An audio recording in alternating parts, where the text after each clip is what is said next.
তবে যতদিন তারা ক্ষমতায় থাকে ততদিন তারা রাজা, আর যখন ক্ষমতা হারায় তখন তারা গর্তের ইঁদুর।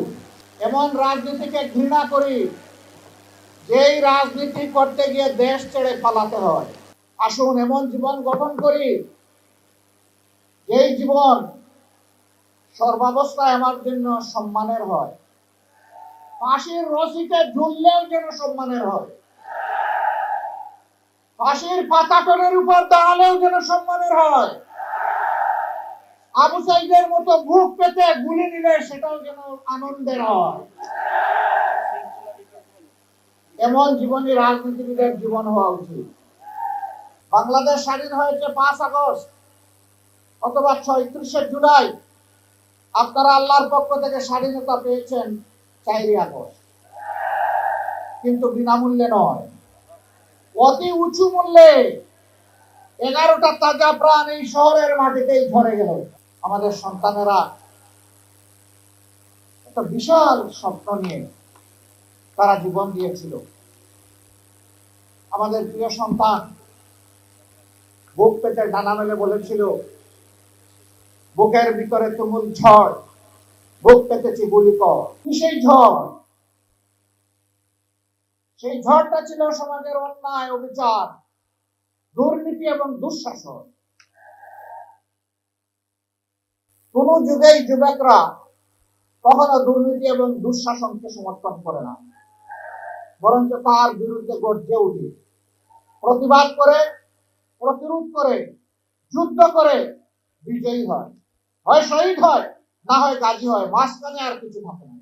আমাদের শহীদের রক্তকে তোমরা অপমানিত করবা না, এ অপকর্ম ছেড়ে দাও।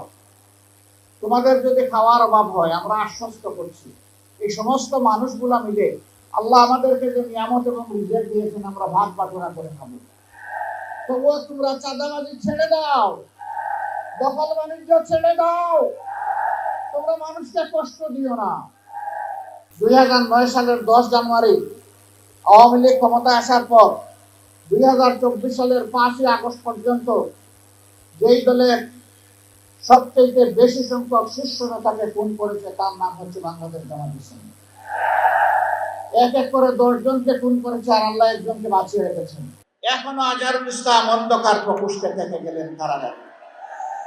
তাই আমি মনের কষ্ট নিয়ে সেদিন বলেছি যে আজহার ভাইকে ভিতরে রেখে আমি আর বাইরে থাকতে চাই না। আমি সরকারকে অনুরোধ করেছি আগামী 25 তারিখ আমি স্বেচ্ছায় নিজেকে আইন শৃঙ্খলা বাহিনীর হাতে তুলে দিয়ে বলবো, আমাকে গ্রেফতার করুন এবং আমাকে কারাগারে পাঠান। যেদিন আজহারুল ইসলামের মুক্তি হবে তার পরের দিন আমার মুক্তিটা দিয়ে। 13টি বছর কারাগারের অন্ধকার প্রকোষ্ঠে দুঃখে দুঃখে জীবনের সাথে তিনি লড়াই করছেন। এই সময়টা প্রিয়তমা সহধর্মিনীকে তিনি হারিয়েছেন। এই সময়টা তার পরিবার ছিন্ন ভিন্ন হয়ে গিয়েছে। সেই মানুষটার উপরে আর জুলুম করবেন না, দয়া করে তাকে এখনই মুক্তি দেওয়ার ব্যবস্থা করুন। যদি মুক্তি না দেন, বাংলাদেশ জামাতে ইসলামীকে সরাসরি ভাবে আককরি করতে এই দেশের 3 কোটি প্রাপ্তবয়স্ক মানুষ সমর্থন করে এই 3 কোটি মানুষকে জেলে নেওয়ার জন্য প্রস্তুত হয়ে যাবে।